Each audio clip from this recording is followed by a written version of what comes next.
श्रीअद्वैत गदाधर श्रीवासादि गौरभक्तवृन्द। जय श्री कृष्ण चैतन्य प्रभु नित्यानंद।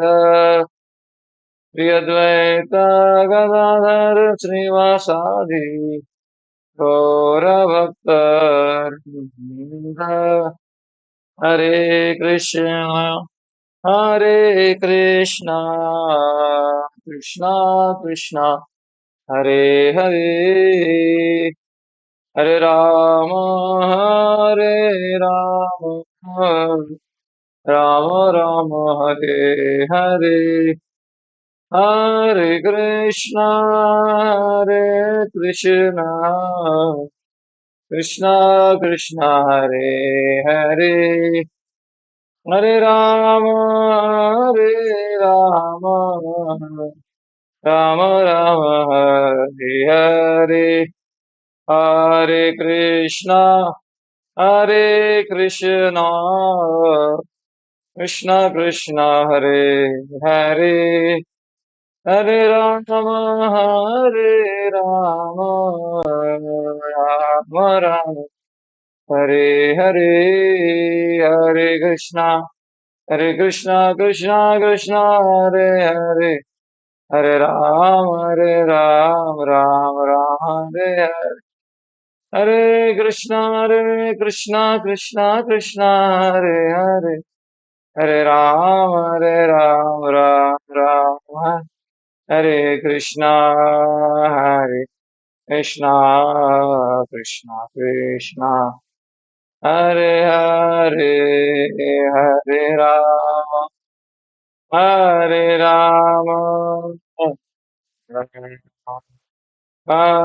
हरे। जय राम गोपीनाथ राधा नाथ राज, जय गौरनिताय गौरनिताय गौरनिताय जय गौरनिताय। जय जय प्रभुपाद प्रभुपाद जय जय प्रभुपाद निताय गौर हरि बोल हरि बोल। बोल निताय गौर हरि निताय गौर प्रेमानंद। ओम नमो भगवते वासुदेवाय, ओम नमो भगवते वासुदेवाय, ओम नमो भगवते वासुदेवाय। नारायणं नमस्कृत्यं नरं चैव नरोत्तमं, देवीं सरस्वतीं व्यासं ततो जयमुदीरये। नष्टप्रायेषु भद्रेषु नित्यं भागवत सेवया, भगवती उत्तमश्लोके भक्तिर्भवति नैष्टिकी। कृष्णाय वासुदेवाय देवकी नन्दनाय च नन्दगोपकुमाराय गोविन्दाय नमो नमः। नमः पङ्कजनाभाय नमः पङ्कजमालिने, नमः पङ्कजनेत्राय नमस्ते पङ्कजाङ्घ्रि। स्वस्ति अस्तु विश्वस्य खलः प्रसीदताम्, ध्यायन्तु भूतानि शिवं मितो धिया। मनस्य भद्रं भजतादोक्षजे, आवेश्यतां नो मतिरप्यहेतुकी। हरे कृष्णा। तो हम श्रीमद् भागवतम के प्रथम स्कंद से पढ़ रहे थे। प्रथम स्कंद अध्याय 8, श्लोक संख्या कितना था? 21 20 हो गया था, जिसमें वो कह रही है तथा परमहंसानाम, कुंती महारानी कह रही है तथा परमहंसानां मुनीनां अमलात्मनां भक्ति योग विधानार्थं कथं पश्येमहि स्त्रियः। आवाज नहीं आ रहा? आ रहा है, ओके। जय कुमार जी कुछ तो बोल रहे हैं ऐसा लग रहा है। एक मिनट, मेरा कनेक्टेड नहीं है क्या? आप कुछ अनम्यूट करके बोलिए। हाँ, हरे कृष्ण प्रभु जी, दंडवत प्रणाम। हाँ, आवाज आ रहा है आ रहा प्रभु है, जी? आ, आ आ रहा है, रहा है। हाँ। तथा परमहंसानां मुनीनाममलात्मनां भक्तियोगविधानार्थं कथं पश्येमहि स्त्रियः। वो कह रहे हैं कि बोलिए, आपका कुछ सुनाई नहीं दे रहा है। आप बोल रहे हैं जय कुमार जी, लेकिन आप सुनाई नहीं दे रहा। अनम्यूट करके बोलिए, हैंड रेस किया आपने।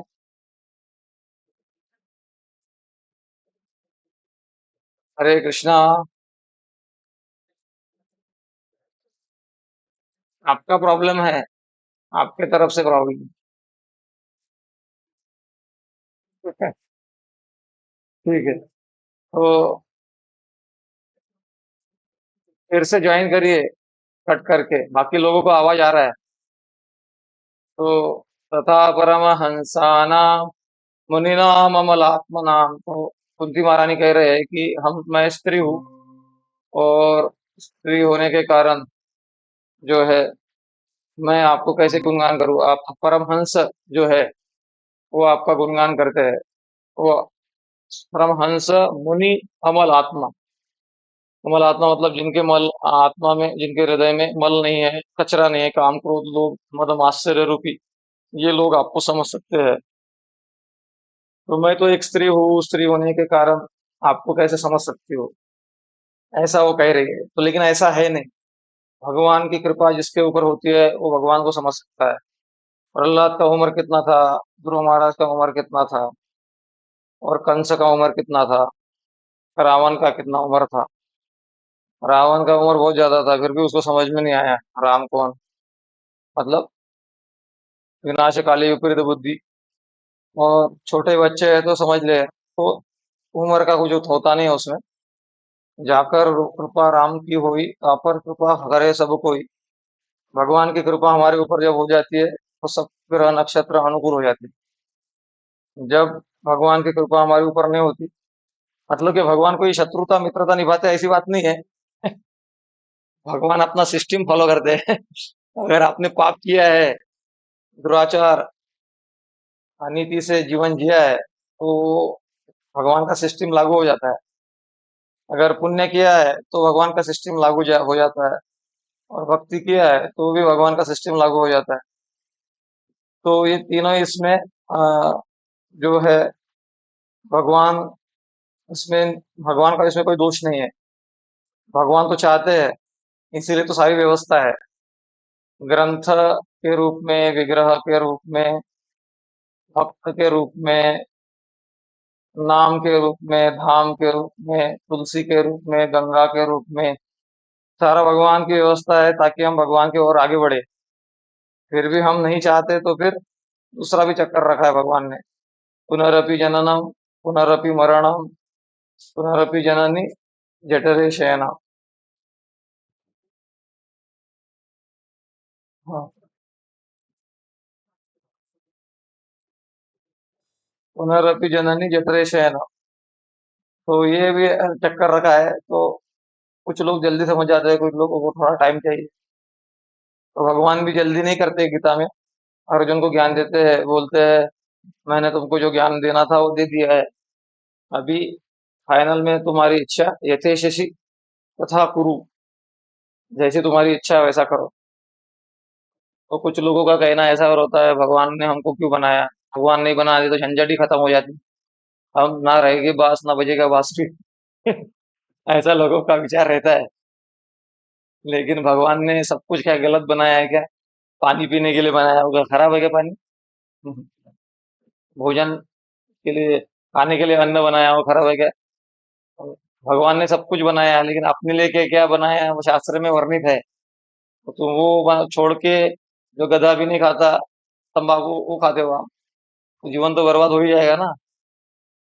तो हमारे गुरु जी कहते हैं, तंबाकू का खेती जहाँ पर होता है वहां पे कुंपन नहीं होता है। कुंपन में क्या बोलते हैं? हिंदी में क्या बोलते हैं उसको? Boundaries, fencing. तो तंबाकू का खेती जहाँ पर होता है, वहां पर फेंसिंग को हिंदी में कहते हैं जो रक्षा के लिए लगा देना चारों ओर तार का पन। तो वो जो लगाते हैं वो तंबाकू की खेती में लगाना नहीं पड़ता है वो, क्योंकि उसको गधा भी नहीं खाता, और जिसको गधा भी नहीं खाता उसको आदमी खाता है। तो बर्बादी तो हो ही जाएगी। तो इसीलिए भगवान ने सब कुछ बनाया, लेकिन हमारे लिए क्या बनाया ये समझना पड़ेगा, और उसका यथो धर्म अनुकूल उपयोग करके हुए भगवत धाम जाने की तैयारी करनी पड़ेगी। तो भगवान को समझ सकते हैं हम, हर कोई समझ सकता है जिसके ऊपर भगवान की कृपा है। तो फिर भी जो भगवान को समझता है वो कभी ऐसा क्लेम नहीं करता, ऐसा कोई घोषणा नहीं करता कि मैं भगवान को समझता हूँ, मुझे ज्ञान हो गया है। ये भक्ति की भाषा नहीं होती है। तो शुरुआत शुरुआत में हमारी भाषा बिगड़ जाती है, थोड़ा बहुत ज्ञान आ जाता है तो हम जहाँ चाह वहाँ प्रवचन देने लग जाते हैं। कभी कभी सीनियर्स भी होते हैं तो उनको बोलने नहीं देते, हम ही बहुत बोलना चालू कर देते। तो ये शुरुआत के जो कम पानी रहता है ना वहां पर, वो मराठी में कहावत है, उथळ पाण्याला खडखडाट फार, या फिर हिंदी में उसको ट्रांसलेट किया जाए तो कम पानी बहुत आवाज करता है। पानी रहता है ना, गहरा पानी रहता है तो शांति से बहता है। तो इसी प्रकार से नई नई भक्ति बहुत आवाज करती है, लेकिन जैसे ही पुरानी भक्ति, मतलब पुरानी भक्ति भी नहीं, मतलब पुरानी साल की दृष्टि से नहीं बोल रहा है, जैसे हम भक्ति की गहराई में जाते हैं समझ में आता है कि भगवान किससे प्रसन्न होंगे, फिर हमारा व्यवहार, हमारा आचरण, हमारा एटीट्यूड वैसे होने लगता है। जितना ऊंचा गोल रखते हैं हम, उतना त्याग की भावना हमारे अंदर आती है। हम्म, अभी भक्ति में थोड़ी थोड़ी चीजों में हम परेशान हो जाते हैं, क्यों? क्योंकि लक्ष्य हमारा ऊंचा नहीं है। जैसे कोई विद्यार्थी रहता है जिसका वास्तव में लक्ष्य ऊंचा है, वो खेलने कूदने नहीं जाता ज्यादा, मतलब एटलीस्ट एग्जाम के टाइम में तो वो पिक्चर सिनेमा देखने नहीं जाता, क्योंकि उसको एग्जाम में अच्छे मार्क्स लाने हैं। वैसे ही भक्त जो गंभीर है, जिसका लक्ष्य ऊंचा है, वो जो है फालतू चीजों में अटकता, निंदा ये करना, किसी का के बारे में भला बुरा बोलना, या फिर व्यर्थ के चीजें देखना, जैसे क्रिकेट देखना, फुटबॉल देखना। अभी टाइम हो गया आपका, अभी आप स्पोर्ट्समैन नहीं है, वैसे भी भविष्य में आपका स्पोर्ट में करियर बनने वाला नहीं। क्रिकेट क्यों देख रहे हो अभी? नहीं नहीं, ऐसे ही मनोरंजन के अभी आप भक्ति मार्ग को चुने हो तो उसमें अभी नहीं जाना, वो पुरानी आदत थी आपकी क्रिकेट देखने की। अभी कितने कितना स्कोर किया वो, आपके जो फेवरेट हीरो थे वो भी रिटायर्ड हो गए, सचिन तेंदुलकर आपका फेवरेट था, वो भी रिटायर्ड हो गया, अभी नया आ गया। लेकिन आप रिटायर होने के लिए तैयार नहीं हो अभी। देखने से रिटायर होने के लिए तैयार नहीं है। तो अ, वैसे हमारा, जैसे हमारा लक्ष्य ऊंचा होता है, वैसे वैसे हमको अपने आदतों से भी अलग होना पड़ेगा। और तो कुंती महारानी एक स्त्री होते हुए भी भगवान को क्यों समझ रही है? क्योंकि उसके अंदर हृदय में भक्ति है। गीता में भगवान कहते हैं, भक्त्या माम अभिजानाति, भक्त मुझे जानता है। तो भक्त मुझे जानता है तो कौन सी उम्र वाला भक्त जानता है? तो कोई भी भक्त। गर्भ में प्रहलाद महाराज ने समझ लिया भगवान के बारे में, जब कयादू के गर्भ में प्रहलाद महाराज थे तो नारद मुनि ने गर्भ में ज्ञान दे दिया, तो उधर से ही वो भक्त बन गए थे। प्रहलाद, ध्रुव महाराज बहुत कम उम्र था, सुनीति ने ज्ञान दिया तो भक्त बन गए। अजामिल बुढ़ापे में मरते मरते भक्त बन गए, हरि नाम के प्रभाव से। तो अ, हर लेवल पे भक्त बना जा सकता है, लेकिन बुढ़ापे में भक्त बन जाए चांसेस थोड़े कम रहते हैं, ऐसा प्रभुपाद जी का कहना है। We can not teach old dog new tricks. मतलब पुराना कुत्ता जो होता है, ऐसा प्रभुपाद ने उदाहरण दिया है। पुराना कुत्ते को हम ये नहीं बोल सकते कि Tommy Tommy shake hand shake hand. 10 बार भी बोलेगे तो भी एक बार भी शेक हैंड नहीं देगा वो बोलेगा कि मैं जब जवान था तब क्यों नहीं सिखाया, अभी मैं बूढ़ा हो गया हूँ, अभी सिखा रहे हो मेरे को। तो वो सिखा, तो इसी प्रकार से जो आ, जिनका उम्र हो चुका है, वो अपने विचारों में इतने दृढ़ संकल्प हो जाते हैं कि उनको चेंज करना मुश्किल हो जाता है थोड़ा। लेकिन भक्ति से सब कुछ चेंज किया जा सकता है, लेकिन थोड़ा काफी कठिन है। जैसे कुत्ते की दूम जो होती है ना, वो कहते हैं ना, टीढ़ी की टेढ़ी रहती है, पाइप में भी डाल के रखो 10 साल, फिर भी पाइप निकालोगे तो वो टीढ़ी हो जाती है। तो इसी प्रकार जीवन भर के जो संस्कार होते हैं, 50 साल, 60 साल, 70 साल एक संस्कार में बीत गए, ताश खेलते खेलते, शराब पीते पीते जीवन निकल गया, तो आपका वो छूटना थोड़ा सा असंभव तो नहीं है, लेकिन बहुत मुश्किल हो जाता है। तो लेकिन जब भक्ति हम करते हैं किसी भी स्थिति में, तो भगवान को समझने का हमारे अंदर सामर्थ्य आता है। सामर्थ्य आने के साथ साथ नम्रता भी आती है, कि हम बोलते हैं कि हमारी कहाँ योग्यता भगवान को समझने की, हमारी कहाँ योग्यता भगवान को समझने की। भाई वो अ, लेकिन समझता सब है।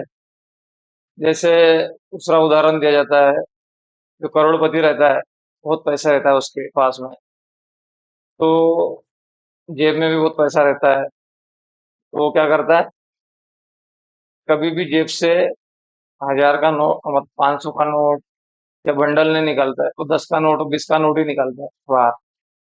कभी भी 500 का नोट नहीं निकलता। और जिसके पास में पैसा नहीं रहता, बहुत कड़की में चल रहा है, वो पहले 500 का नोट निकलता बाहर।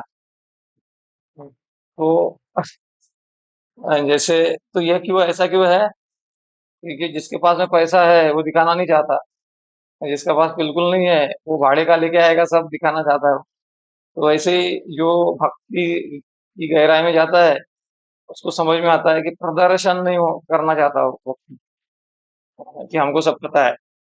तो फिर आप कहोगे कि प्रचार कैसे करेंगे प्रभु जी, हमारा कुछ अनुभव है, तो कैसे बताएंगे लोगों को कि हमको कुछ अनुभव हुआ भक्ति करके। तो फिर उस समय अपना नाम नहीं बताने का, उसके बाद उस समय दूसरों का नाम लेके, एक भक्तों को ऐसा अनुभव आया, ऐसा नाम, ऐसा करके बताने का। ऐसा नहीं बताने का कि मेरा ऐसा अनुभव है, मेरे सपने में भगवान आए, मुझसे बात करते रोज भगवान सपने में आके। ये सारे चीजें जो है भक्त कभी नहीं कह सकता। क्यों? कि चैतन्य महाप्रभु सर्वोत्कृष्ट भक्त कौन है? राधा रानी। वही राधा रानी चैतन्य महाप्रभु का रूप लेके आए, और वही जब उनको बोला गया कि आप क्यों रो रहे हो, आपका इतना भाव भगवान के लिए, तो वो बोल रहे हैं कि मेरा भगवान के लिए भाव होता तो मैं ये प्राण धारण कैसे करता। भगवान से लिए प्रेम होने के बाद में, भगवान के विरह में ये प्राण धारण किए कैसे रहता मैं। तो किसी ने बोला, फिर अगर आपका प्रेम नहीं है तो फिर रो क्यों रहे हो आप? चैतन्य महाप्रभु को कहा किसी ने, ये प्रभुपाद जी उनके लेक्चर में बताते हैं, वही स्मरण करके बता रहा हूँ। तो चैतन्य महाप्रभु ने कहा, ये रोना धोना सब नाटक है, वास्तव में मेरे अंदर कोई प्रेम नहीं है। ऐसा कौन बोल रहे? चैतन्य महाप्रभु कह रहे। हाँ, ना ही मोरा गंध, ये ही मारे, मतलब जो बोलेगा कि मेरे भगवान के लिए बहुत प्रेम है, उसके अंदर प्रेम का कोई गंध नहीं है। ऐसा दूसरे के लिए नहीं है, खुद के लिए है। हम दूसरों को, हाँ हाँ, कोई बोलेगा कि हम, मुझे बहुत भगवान से प्रेम है, तो हमको क्या बोलना है? फिलोसफी नहीं सुनाना है उसको। उसको बोलना, हाँ बहुत बढ़िया है प्रभु, आप इतना महान है, आप बहुत अच्छी भक्ति करते हैं आप, आपका तो भाग्य है, आप भगवान के इतने आसक्त है। काश हम में भी ऐसी भगवान से आसक्ति हो जाए, हमारा तो संसार ही नहीं छूट पा रहा है। ऐसा बोलना होता है। और उसको नहीं बोलने का, हमको पता है, अभी हम लेक्चर सुन के आए, कोई प्रेम वेम नहीं है, चैतन्य महाप्रभु का ही प्रेम नहीं तो आपका कहाँ से होगा? तो निंदा चालू हो जाएगा। ऐसा नहीं है, वो प्रैक्टिकल डिस्कशन में अलग होता है। प्रैक्टिकल में दूसरे की भावनाओं का कदर किया जाता है। उसको हाँ, क्यों हम क्यों गुरु नहीं है किसी के कि उसको एकदम करेक्ट कर दे। हाँ, आपको हाँ हाँ ही बोलना है। लेकिन जब खुद की बात आती है, तो खुद खुद पे जब बात आती है, तो फिर थोड़ा सा शास्त्र आधार लेकर तराशना चाहिए अपने आप को। जैसे सोना होता है, सोना जब जोहरी के पास में जाता है और वो उसको टेस्टिंग में डालता है, तो पता चलता है असली है कि नकली है। तो हमारे जीवन में हमको बहुत लोग प्रणाम कर रहे होंगे, भक्त कह रहे होंगे, तो कहने दीजिए, उनका भाव है, उनके अच्छे भाव से वो प्रगति करेंगे। लेकिन हमको नहीं मान लेना चाहिए कि हम भक्त है, क्योंकि जब टेस्टिंग आती है हमारे जीवन में, जब कठिनाई आती है, कुछ परिस्थितियां ऐसी आती है, तो जिसको हम पॉजिटिवली रिस्पॉन्ड नहीं कर पाते, निगेटिव हो जाते हैं एकदम। तो फिर पता चलता है कि इतना तो नहीं, अभी तो टाइम है। क्योंकि प्रभुपाद जी ने कहा कृष्ण बुक में, भक्त मतलब one greatness has to be estimated by one's ability to tolerate opening situation. Hindi में इसको ट्रांसलेट किया जाए तो, व्यक्ति की महानता उसके कठिन समस्याओं को सहन करने की क्षमता के ऊपर निर्भर करती है। अभी अच्छे अच्छे परिस्थितियों में अच्छा अच्छा सब बोल लेंगे, लेकिन कठिन परिस्थितियों में भी अच्छा बोल लेना मुश्किल है। जो सुनीति ने बोल के दिखाया, ध्रुव महाराज, हाँ, और कुंती महारानी भी बोल के दिखाएगी अभी प्रार्थनाओं में। सुनीति ने ध्रुव महाराज का अपने खुद के बेटे का अपमान हुआ, और सुनीति का सुनीति सुनीति के साथ में व्यवहार, उत्तान पाद का व्यवहार एक बड़ा ही तरीके जैसा हो रहा था, उसको इतना आदर सम्मान नहीं हो रहा था। फिर भी जब ध्रुव महाराज जाते हैं अपने माँ के पास होते हुए, तो अपने दूसरे साउथ का निंदा चुगली नहीं करना चालू कर देती हो। मैं जानती हूँ एक नंबर का, ये ऐसी है वो ऐसी है, तुम्हारे पिताजी को उसने उस समय, जो वो युग अलग था। हाँ, एक राजा की पत्नियां अनेक हो सकती थी। तो उसने ऐसा बोलना चालू नहीं किया। उसने यही कहा कि तुम्हारी माँ जो है वो सही कह रही है, तुमको विष्णु की भक्ति करनी पड़ेगी। क्योंकि उस सुनीति ने क्या कहा था, उसी ने कहा था कि तुमको अगर राजा के गोद में बैठना है, तो तुमको विष्णु की भक्ति करना पड़ेगा, फिर मेरे कोख से जन्म लेना पड़ेगा फिर से, तब जाके तुम राजा के कोख में, राजा के कोख गोद में, राजा के गोद में बैठ सकते हो। हाँ। तो, तो उसने एज इट इज बता दिया माता को, सुनीति को। सुनीति ने ये नहीं कहा कि तुम्हारी माँ गलत बोल रही है, उसने अच्छा ले लिया उसमें से, तो बोला कि सही बोल रही है तुम्हारी, जो सौतेली माँ बोल रही है सही बोल रही है। विष्णु की आराधना करने से ही सब कुछ मिलता है। और माँ ने क्या सिखाया बेटे को, कि तुमको भी ये मिल सकता है अगर तुम विष्णु की आराधना करोगी, उससे बड़ा मिलेगा तुमको। लेकिन बेटा, भगवान की भक्ति करने से पहले जिसके लिए तुम द्वेष रख रहे हो अपने माँ के लिए, वो पहले तुम छोड़ दो। ऐसा ज्ञान दिया। तुम ये द्वेष को पालकर कुछ हासिल नहीं कर पाओगे। तो ये जो है उसकी माँ ने सिखाया। तो मैं ये पॉइंट पे क्यों आया पता नहीं, इस पॉइंट पे क्यों आया मैं। तो मैं बता रहा था कि जो भक्त होते हैं, उसमें जो है one's ability to tolerate provoking situation के बारे में बता रहा था। एक भक्त की महानता कठिन परिस्थितियों को कैसे सहन कर लेता है ना, उसको समझाने के लिए ये पॉइंट पे आया था मैं। और सुनीति ने क्या किया, कठिन परिस्थिति में सही प्रतिक्रिया दी। कठिन समय था ना, कठिन समय में सही प्रतिक्रिया दी, इसीलिए वो महान भक्त है। तो केवल बढ़िया द्वादश तिलक लगाना, कंठी पहन लेना, साधु के कपड़े पहन लेने से कोई महान नहीं बन जाता। एक गृहस्थ हो या बच्चा हो, वो भी महान हो सकता है। उसके लक्षण कैसे प्रकट हो रहे हैं उसके आधार पर। इसीलिए भगवान को, अभी हम शायद वो स्तर में ना हो, लेकिन वो लक्ष्य लेकर ही भक्ति करना चाहिए, वैसी प्रार्थना करनी चाहिए, क्योंकि भगवान को वैसी भक्ति प्रिय है। हाँ। तो कुंती महारानी ने वही कहा कि कथम पश्चिम ही स्त्रिया, हम कैसे आपको समझ सकते हैं। तो भगवान दीनों के ऊपर ज्यादा दया दया करते हैं, जैसे मैंने पिछले बार भी कहा था, दीनेर अधिक दया करे भगवान, पंडित कुलीन धनी बड़ा अभिमान। तो भगवान तो लक्ष्मीपति है, लक्ष्मी भगवान से कोई अमीर है क्या कोई इधर।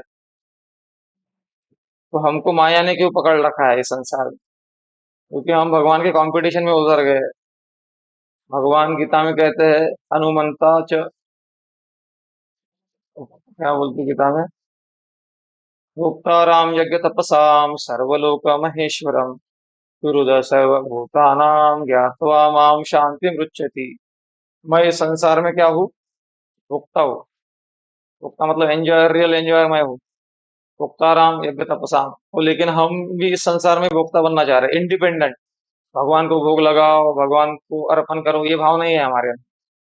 हम इंडिपेंडेंट एंजॉयर बनना चाह रहे हैं। तो भोक्ता, तो हम कंपटीशन में उतर गए भगवान के। भोक्ता राम यज्ञ तपसाम सर्वलोक महेश्वरा।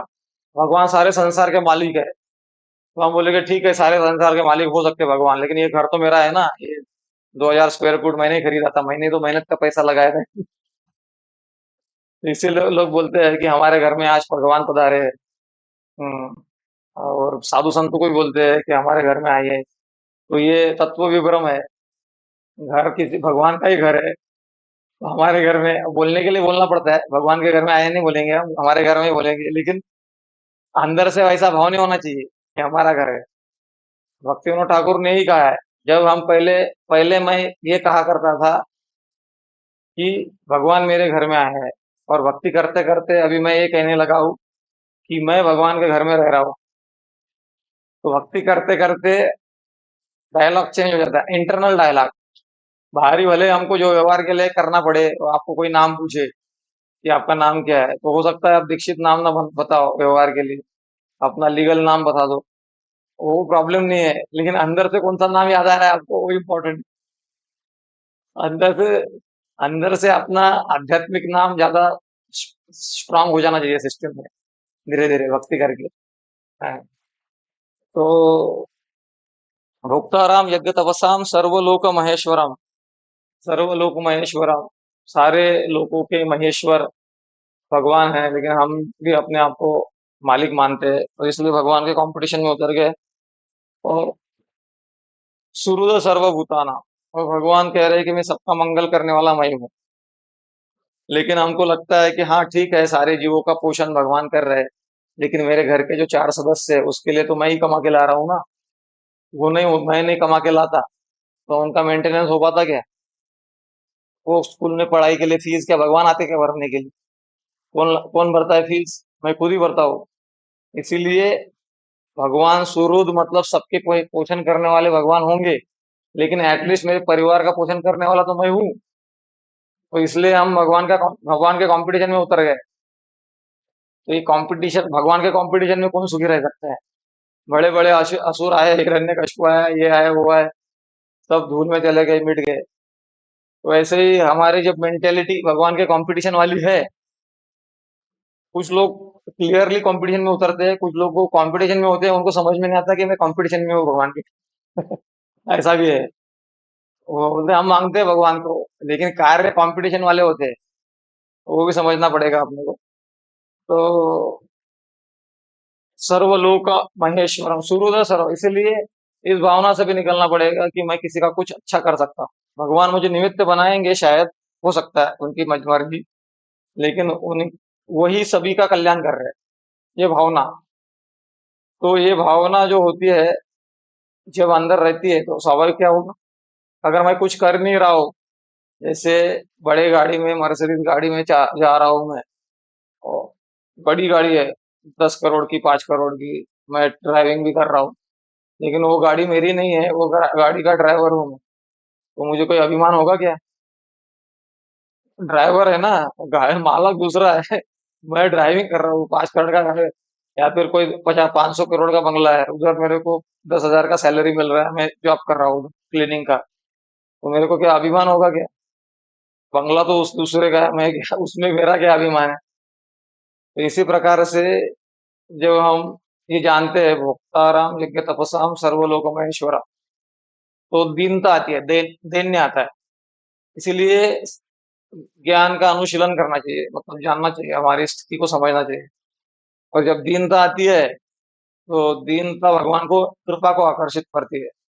और जब भगवान की कृपा आती है, तो फिर योग्यता आती है। और योग्यता जब आती है, तो हम दूसरों का मंगल कर सकते हैं, और हम भी भगवत धाम जा सकते हैं। योग्यता, पात्रता जो भी है, कृपा के बाद में असली पात्रता होती है।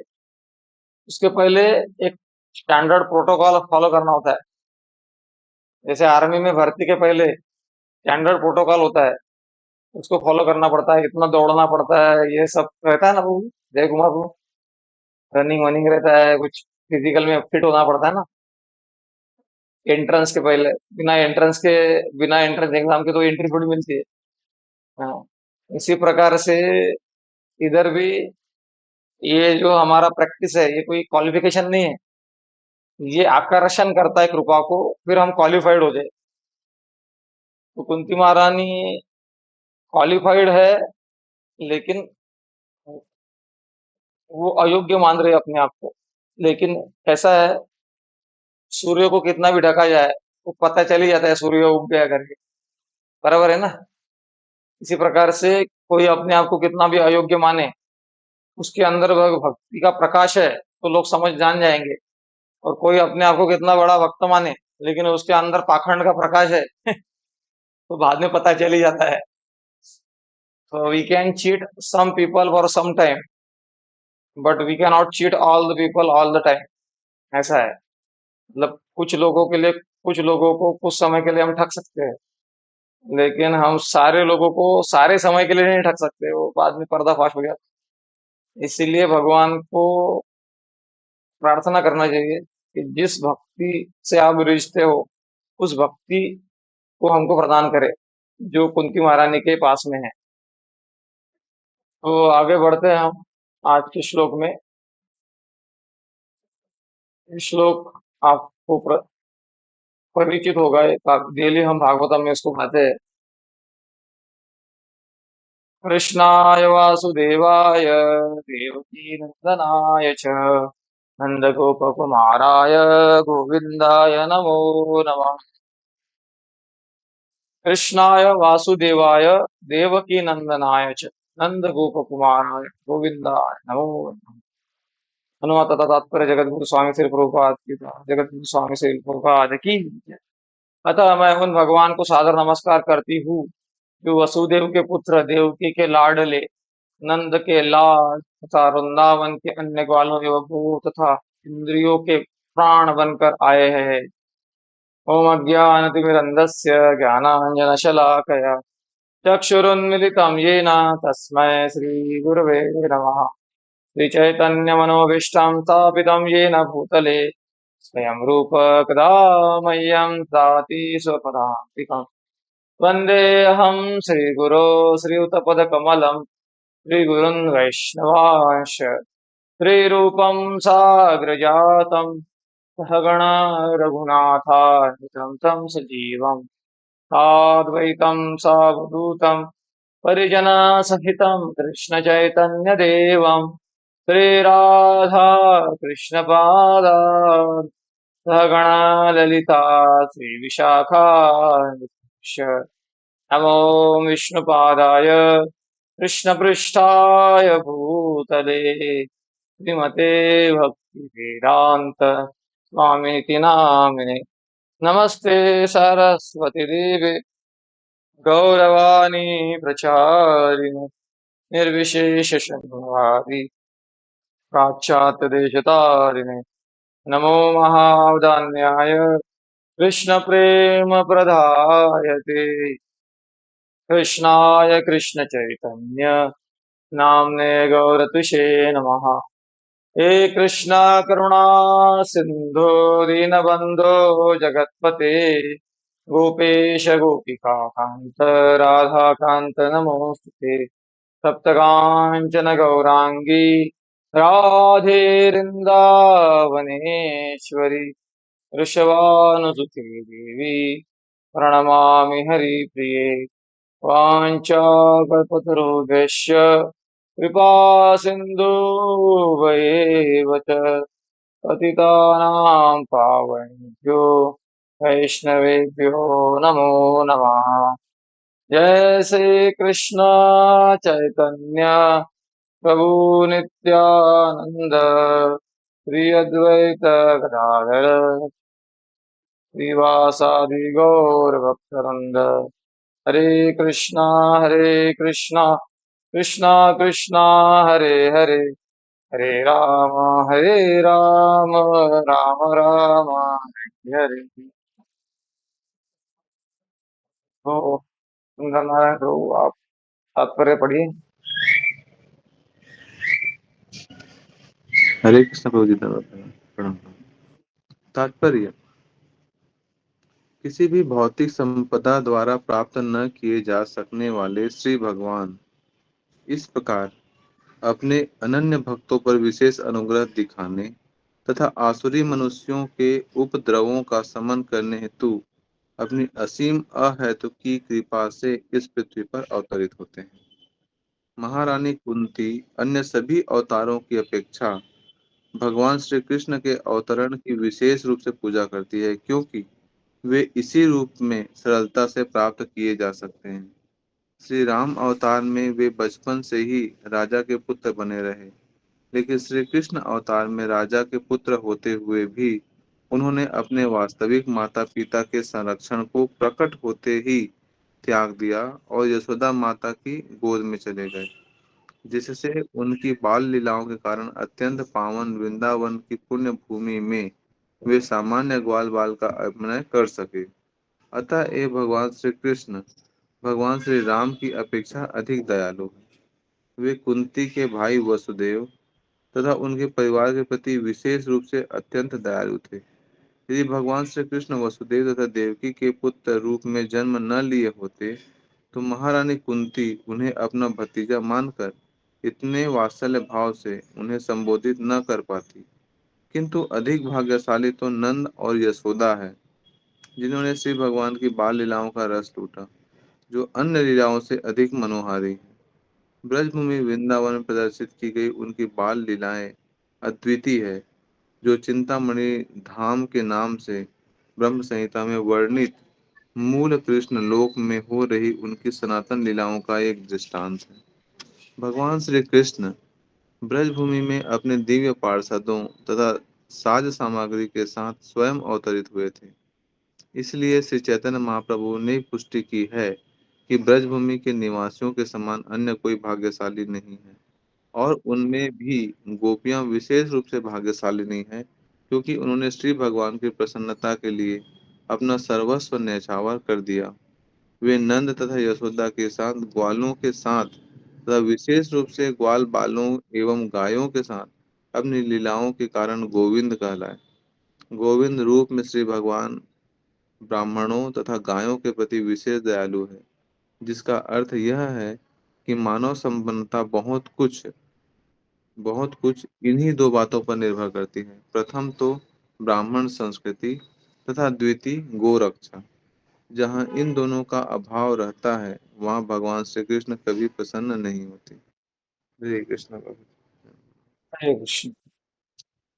तो बताइए आपको क्या समझ में थोड़ा इसमें डिस्कस तो करेंगे। बहुत सारा प्रभु जी, मतलब ऐसे कंक्लूड नहीं हो पाएगा, लेकिन दो तीन बातें जो अलग से आया प्रभु जी की भगवान इतने ऐश्वर्यमयी हैं, उनका धाम इतना मतलब चिन्मय है और सब कुछ भरा हुआ है, फिर भी वो भक्तों के अहेतुकी कृपा करने के उद्देश्य से आते हैं, नहीं तो उनको यहाँ आने का नहीं होता है।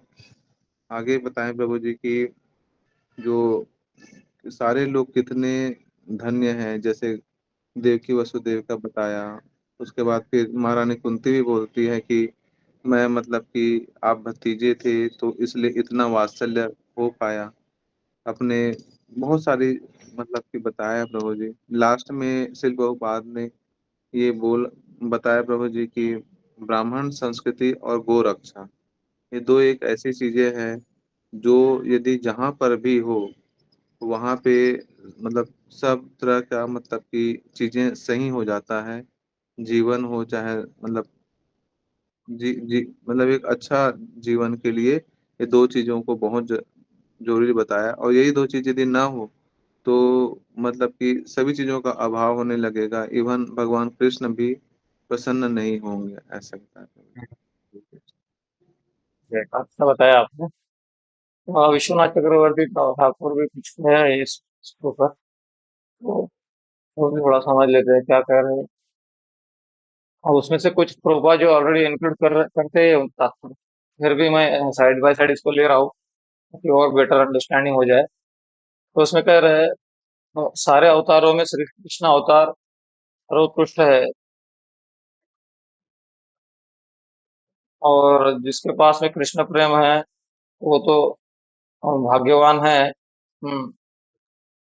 मेरे वो कुंती महारानी कह रहे हैं कि मेरे भाई वासुदेव जो है वो सबसे ज्यादा भाग्यवान है, क्योंकि वो उनको उन्होंने पिता के रूप में चुना। इसीलिए वासुदेव शब्द यूज हुआ है, वसुदेव के पुत्र वासुदेव। और उनकी उनकी माँ भी बहुत भाग्यवान है, क्योंकि वो भी उनके पुत्र के रूप में उनको प्राप्त हुआ।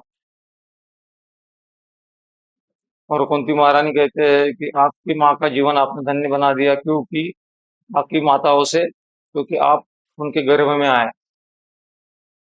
इसीलिए कुंती ने कृष्ण को देवकी नंदन करके पुकारा है इस श्लोक में।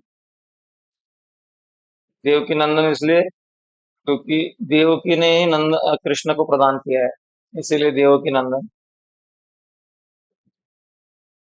और नंद महाराज उनसे भी ज्यादा भाग्यवान है, ऐसा उपाध्याय ने तात्पर्य में कहा है। यहाँ पे भी मोर प्रेमा इज मोस्ट फॉर्चुनेट, तो मोस्ट फॉर्चुनेट वाला ही शब्द यूज किया है, बट यहाँ प्रभुपाद जी के अनुसार वो नंद और देवकी नहीं, वसुदेव और देवकी से ज्यादा भाग्यशाली है नंद महाराज। क्योंकि उन्होंने ही, नंद महाराज, कृष्ण ने क्या किया, अपने बाल लीलाओं का आनंद किसको मिला? नंद महाराज और यशोदा मैया को मिला, वो इनको नहीं मिला। देवकी और वसुदेव को नहीं मिला, वो नंद और यशोदा को मिला।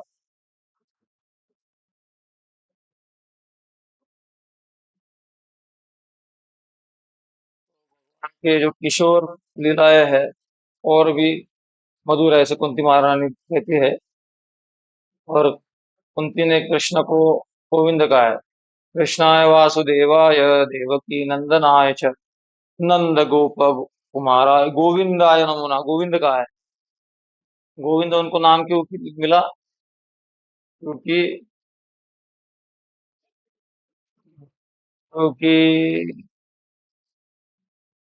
सुरभि गायों के सुरभि गाय के दूध से उनका अभिषेक किया गया, इसलिए गोविंद।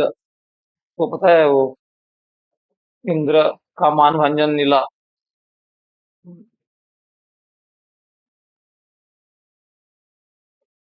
इंद्र मान गोवर्धन लीला पता होगा ना आपको? गोवर्धन लीला, हाँ, पता ही होगा। तो उसमें गोवर्धन इंद्र आए थे, गाय को लेके आए थे, सुरभि गाय को। और वो सुरभि गाय के दूध से भगवान का अभिषेक कराए, इसलिए उनका नाम हो गया गोविंद। गोविंद का अर्थ ये भी होता है कि जो अपने इंद्रियों को स्वामी है, उनको भी गोविंद कहते हैं। तो यहाँ पर भगवान विश्वनाथ चक्रवर्ती ठाकुर कह रहे हैं कि आ, ये-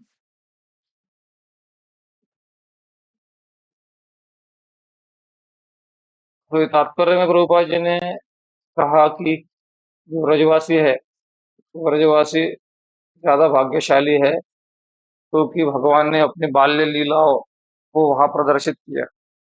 और चैतन्य महाप्रभु का भी यही मत है।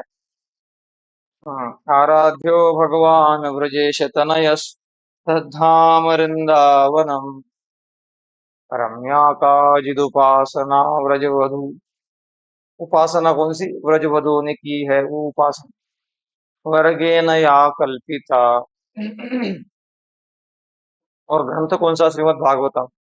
श्रीमद् भागवतम प्रमाणम अमलम प्रेम कुमार्थो महान श्री चैतन्य महाप्रभुर्मतमिदं तत्रादराना परः।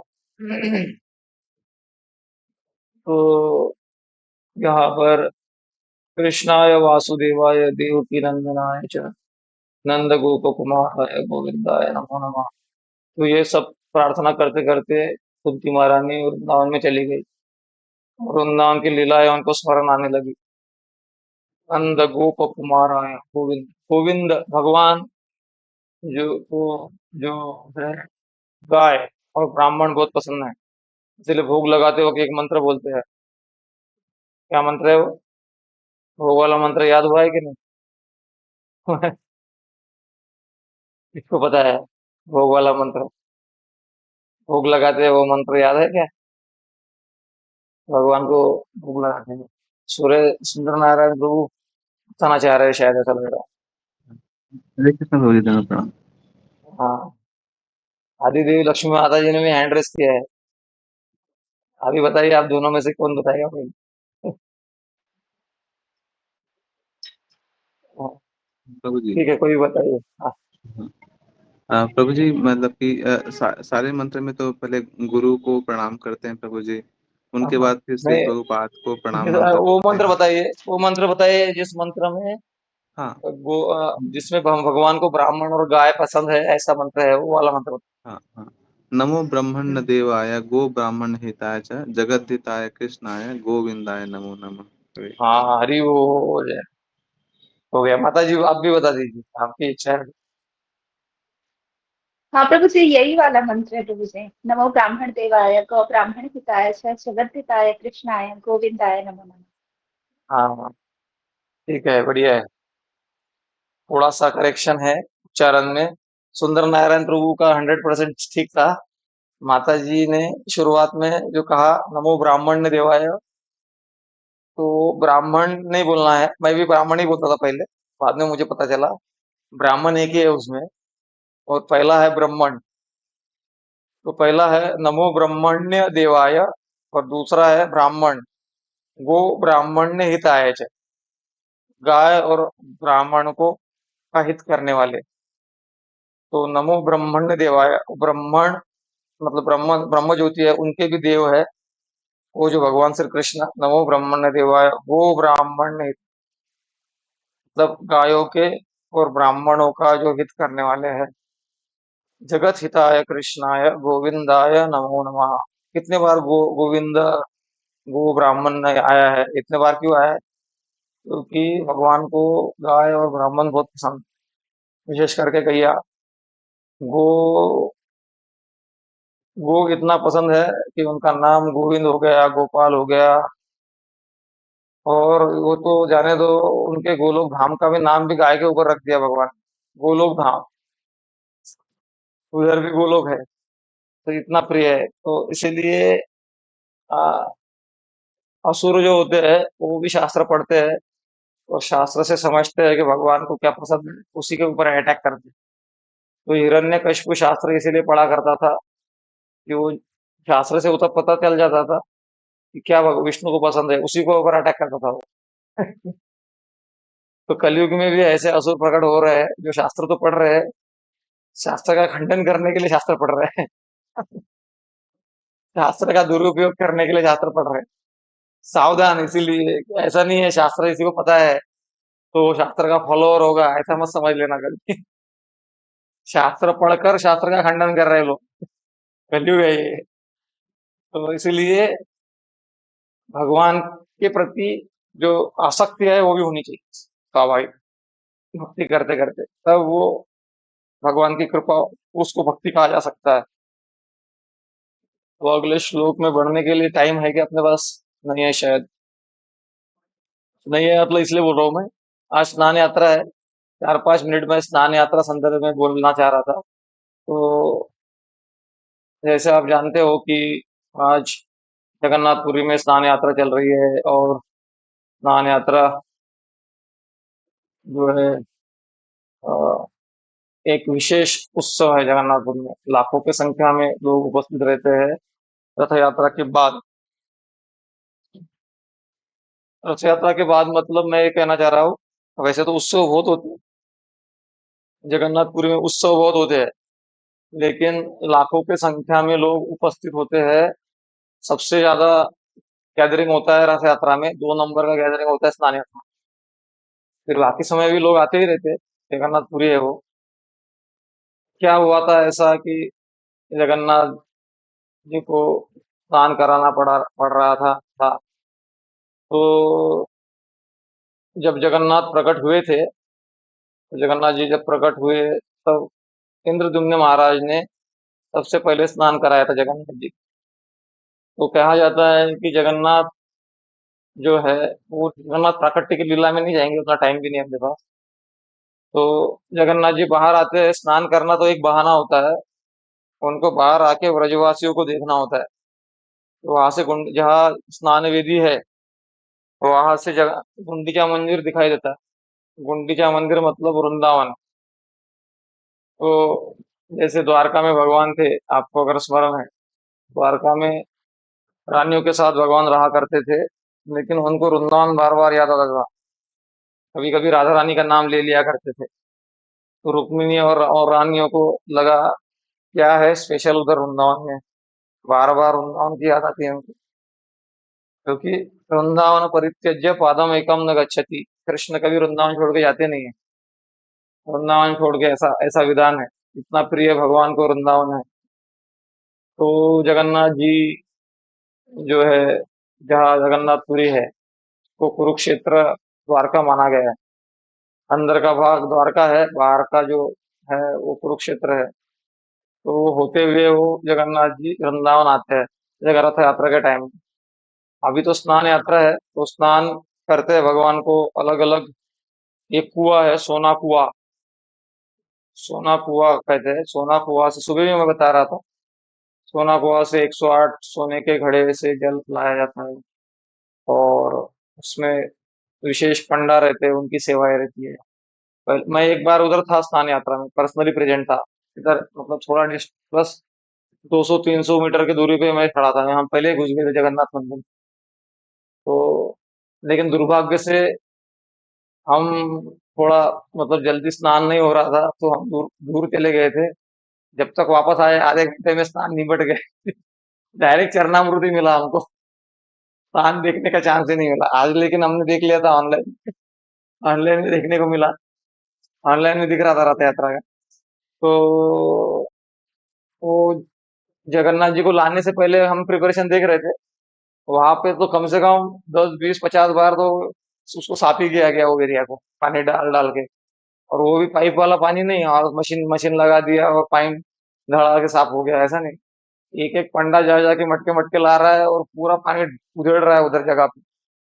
और वो खराटा है उनका स्पेशल, उससे साफ कर रहे हो पूरा जगह। पूरा पसीना बह रहा है उनका, फिर भी उनको कोई ये नहीं है। तो जगन्नाथपुरी की ये खासियत है कि वहां के पंडे जो है जगन्नाथ के लिए मेहनत करने में आगे आगे पीछे नहीं देखते हो।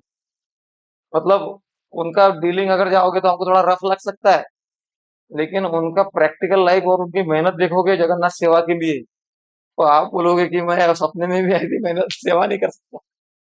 इतना उनका वो जैसे अगर किसी को क्या बोलते हैं मसाला वगैरह बनाना है भगवान की सब्जी के लिए, तो वो ग्राइंडर मशीन नहीं है उधर, तो लगा दिया ग्राइंडर में, अ, और हो गया।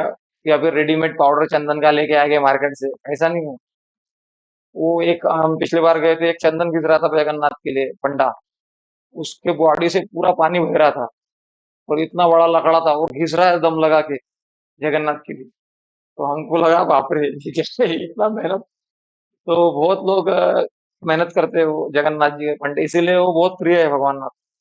जगन्नाथपुरी को शास्त्रों में वर्णन है, पद्म पुराण और अन्य पुराणों में, कि जगन्नाथपुरी को जब ऊपर से देवतागण देखते हैं, देवतागण जब देखते हैं तो उनको सारे वहां के पशु, सारी जनता, बाहर से आई हुई नहीं, तो वहां के जो है निवासी, जहाँ उन्होंने जन्म लिया वहां पे चतुर्भुज दिखाई देते।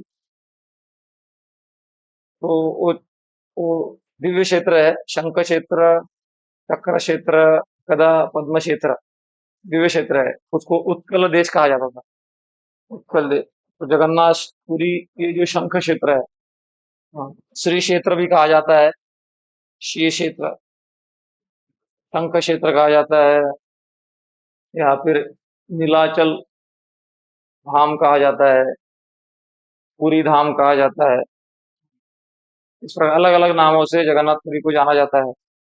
जगन्नाथ जो है बाहर आते हैं, उनको 108 घड़ों से स्नान कराया जाता है। और आज के दिन स्पेशल वेश जगन्नाथ को पहनाया जाता है, उसको बोलता है गज वेश। गज वेश कहते हैं। तो गणपति का वेश धारण करते हैं जगन्नाथ जी। तो एक गणपति भट्ट नाम के भक्त थे, उन्होंने सुना कि जब तक हम ब्रह्म का साक्षात्कार नहीं कर लेते, तब तक जीवन व्यर्थ है। तो खाने पीने में परिवार का मेंटेन करने में इतने जीवन गवा दिया। ब्राह्मण थे वो, शास्त्रों से उनको पता चला तो ब्रह्म साक्षात्कार करना बहुत इंपॉर्टेंट है। तो शास्त्रों से उनको पता चला, वो गणपति के भक्त थे, गणपति भट्ट नाम भी था उनका। और उनका धारणा था कि ब्रह्म जो है गणपति जैसे दिखते हैं। तो वो उनको शास्त्रों में वर्णन मिला कि नीलाचल धाम, वहां ब्रह्मा साक्षात निवास करते हैं। तो चलते चलते आया वो, और जब आया और जगन्नाथ जी का दर्शन किया तो उसने देखा कि जगन्नाथ की बड़ी बड़ी आंखें है, सूंड वूंड तो कुछ है ही नहीं है मेरा। तो उसने बोला मेरे साथ धोखा हुआ है, मैं यह सोच के आया था ब्रह्म साक्षात्कार करेंगे, गणपति का दर्शन होगा, कहा दर्शन नहीं, कुछ नहीं। तो निराश होकर वापस जा रहा था वो, सोच रहा था कि मेरा जीवन व्यर्थ गया, सुसाइड कर लेता हूँ मैं। ऐसा सोच रहा था। तो भगवान उसके सपने में आए, बोले तू इतना गड़बड़ी में क्यों चला गया। जहां तक मुझे रिकलेक्ट कर रहा पा रहा, उस स्टोरी को मैं काफी दिनों पहले सुना था वो। तो फिर वो फिर से जाता है, फिर जगन्नाथ जी उसको दर्शन देते हैं गणपति के रूप में, सूंड रहती है उसको। तो लाल गोविंद प्रभु ने एक कथा में बताया था इसका कंसेप्ट, ये क्या जगन्नाथ जी का गणपति है क्या। तो जो गणेश जी का दर्शन उन्होंने कराया, वो वास्तविक में वैकुंठ लोक में भगवान स्वयं एक गणपति के रूप में रहते हैं। वो विष्णु अवतार, विष्णु है वो गणपति। तो वो रूप का प्राकट्य इधर जगन्नाथ जी करते हैं। देवता के रूप में गणेश जी प्रकट नहीं हो रहे यहाँ, स्वयं भगवान के रूप में गणेश जी का दर्शन होता है। तो आप देख लेना, गजब वेश बोलते हैं उसको, गजब वेश, स्पेशल वेश रहता है। और रथ स्नान यात्रा का दर्शन करने का अपने आप में एक बहुत महिमा है। हाँ, यहाँ पे वो कुछ रेफरेंसेस है मेरे पास कि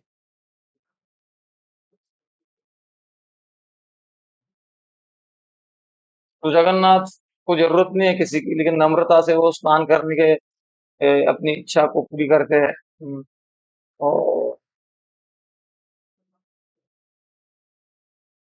और इस स्नान के बाद में जगन्नाथ बीमार हो जाते हैं, आपको पता है होगा शायद।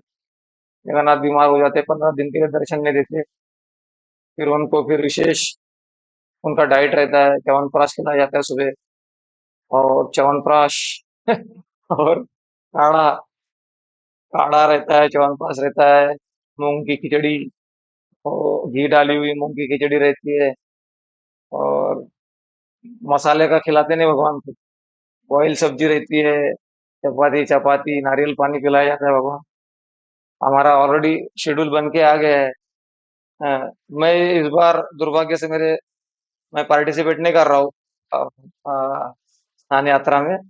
मैनेजमेंट मैं ही कर रहा हूँ बैठे बैठे, कौन सेवा करेगा क्या। लेकिन मेरे पैर में थोड़ा सा चोट है तो मैं इन्वॉल्व नहीं हुआ उसमें। क्योंकि विग्रह सेवा में थोड़ा शुचिता चाहिए और शुचिता की आवश्यकता है। तो स्नान करने का एक अपने आप महत्व है कि अनेक जन्मों के पुण्य भी इकट्ठा कर लेंगे, तो उसकी तुलना एक बार स्नान यात्रा देखने के पुण्य से नहीं की जा सकती। स्नान कर लिए, करवा लिया तो बात अलग ही है, केवल भगवान को स्नान करते हुए देख लिया हमने तो भी उससे नहीं की जा सकती। तो अल्टीमेटली भाव की भी बात है। भाव रथ का भी ऐसे ही है, रथ यात्रा का इतनी ग्लोरीज आपको मिल जाएंगी स्नान करने की, स्नान कराने की, जगन्नाथ के महाप्रसाद की। जगन्नाथ का स्मरण करने मात्र से हमारा भवबंधन कटना शुरू हो जाता है, क्योंकि ये कलयुग के भगवान है। हम्म, सत्ययुग के भगवान बद्रीनाथ, और त्रेता के राम, राम ही है, द्वापर के कृष्ण, और कली के ये है जगन्नाथ है। हाँ, कलयुग के जगन्नाथ भगवान है। यहाँ पर पुरुषोत्तम भक्ति परम पूज्य भक्ति पुरुषोत्तम महाराज बता रहे थे कि भगवान ने जो है कहा कि सर्वधर्मान परित्यज्य मामेकम शरणम व्रज, सब कुछ छोड़ के मेरे शरण में आओ। लेकिन लोगों को समझ में नहीं आया। फिर चैतन्य महाप्रभु आए, अपने अपने आचरण जीवन सिखाया, उन्होंने सिखाया अपने आचरण से कि कैसे भगवान के शरण में जाना है, जप करना है, हरे कृष्ण कृष्ण कृष्ण हरे हरे, हरे राम राम राम, जप करना सिखाया। और जप करना से नहीं जमता तो फिर डांस करना सिखाया, डांस करो। लेकिन डांस करने में शरीर थक जाता है। तो वो कह रहे थे महाराज कि आपने देखा होगा कि जो कीर जप है, जप करते-करते व्यक्ति सो जाता है। योग धर्म हरिनाम है, लेकिन हरिनाम करते-करते व्यक्ति सो जाता है। वो डांस करते-करते थक जाता है और प्रवचन सुनते-सुनते ही नींद आने लगती है। आती है कि नहीं? लेकिन वो कहते हैं वो कहते हैं कि कभी आपने प्रसाद खाते-खाते सो गए, ऐसा कभी देखा है क्या? तो भगवान चैतन्य जगन्नाथ इतने कृपालु है कि आप प्रसाद खाते-खाते ही आपकी भक्ति बन जाती है। जगन्नाथ के भात जगत पसारे हाथ। तो जगन्नाथ के भात को हाथ पसारने से हमारी भक्ति हो जाती है। इसीलिए Jagannath is the most worshipful god. ऐसे जगन्नाथ जी की रथ यात्रा भी आ रही है। तो रथ यात्रा आ रही है तो जगन्नाथ जी के बारे में हम प्रवचन सुने, उनके धाम की महिमा सुने। प्रभु जी के पास में एक किताब है जगन्नाथ, सर्वसाक्षी प्रभु ने लिखा हुआ। तो उसको भी आप पढ़ सकते हैं डिटेल में, जिससे आपको इंटरेस्ट आएगा। ठीक है, हरे कृष्णा। दंडवत प्रणाम। भगवान हरे जगन्नाथ कृष्णा वास्तव दंडवत में प्रणाम। बीमार पड़ते हैं कि नहीं? एक बार चौपाटी का डॉक्टर था, उसको डाउट आया था। तो वह पंडा था जगन्नाथपुरी का। तो उसको उसने बोला कि डाउट व्यक्त किया कि वास्तव में भगवान बीमार पड़ते हैं कि नहीं। तो उन्होंने अंदर लेके गए गर्भगृह में, और वो बीमारी के पीरियड में कोई जाता नहीं, लेकिन पंडा वो क्लोज था जगन्नाथ का, तो हाथ लगाया जगन्नाथ को, तो इतना चटका बैठ गया उसको एकदम। तो उसने फिर उसने पूरा लेख ही लिख दिया चौपाटी का। इस्कॉन का डॉक्टर है वो, अभी रिसेंट की घटना है। तो तब उसको विश्वास हो गया है कि जगन्नाथ के वास्तव में बीमार पड़ते हो। वास्तव में मतलब लीला की दृष्टि से। ठीक है, आपने हैंड रेस किया है। जय कुमार जी क्या बोल रहे थे? हरे कृष्णा दंडवत प्रणाम प्रभु जी। हाँ बोलिए। मैं ये पूछ रहा था कि ये जैसे हम फिजिकल दर्शन दर्शन नहीं हो पा रहा है तो ऑनलाइन दर्शन है। थोड़ा वीडियो ऑफ करके बोलिए। ऑनलाइन ऐसा कुछ बोला आपने? हरे कृष्णा। हाँ बोलिए। मैं ये पूछ रहा था कि जैसे अभी आज स्नान यात्रा, आज स्नान का था भगवान का, तो ऑनलाइन दर्शन करने से उसका मतलब फल मिलेगा? ऑनलाइन का दर्शन का फल मिलेगा, फिजिकल नहीं अगर कर पाए। ये अगर आपके आलस के कारण से नहीं हो रहा है तो। भगवान तो सब जानते हैं ना। बाजू में मंदिर है, और आप ऑनलाइन में इधर ही बटन दबा के सब प्रकार के वीडियो देख रहे हैं, और थोड़ा सा आपने ऑनलाइन वो भी देख लिया, तो फिर फल मिलता है, मना नहीं है। भक्ति तो थोड़ी कैसे भी हो जाए। आजकल कलयुग में ज्यादातर ऑनलाइन से भक्त बन रहे हैं, लेकिन ऑनलाइन से ऑफलाइन में आना पड़ेगा। कि तो हमारा लाइन किधर जुड़ जाए बता नहीं सकते हम। शुरुआत में तो ठीक है वो, बाद में ऑफलाइन में अभी आना जरूर रहता है। हाँ, तो शुरुआत में अगर हमारी स्थिति ऐसी है, अब तो संग नहीं है, और वो स्थिति में तो क्या है, भगवान हर कण कण में है। हमारी स्थिति बराबर नहीं है कि हम भक्तों का संग कर पाए, लेकिन हमारा लोभ ऐसा है कि हम भक्तों के संग करना चाहते हैं। तो आप पोषण अंदर से होने लगेगा। कृष्ण वंदे जगत गुरु, अंदर भगवान भी बैठे हैं ना। लेकिन आप आलस कर रहे हो, आप चांस है फिर भी चांस नहीं ले रहे हो, छुट्टी मिल सकती है फिर भी छुट्टी नहीं ले रहे हो, और टाइम पैसा कमाने के लिए डालते हो। तो फिर भगवान तो देख रहे हैं ना सारी चीजें, है ना। ठीक है, हरे कृष्णा। दंडवत प्रणाम। हाँ।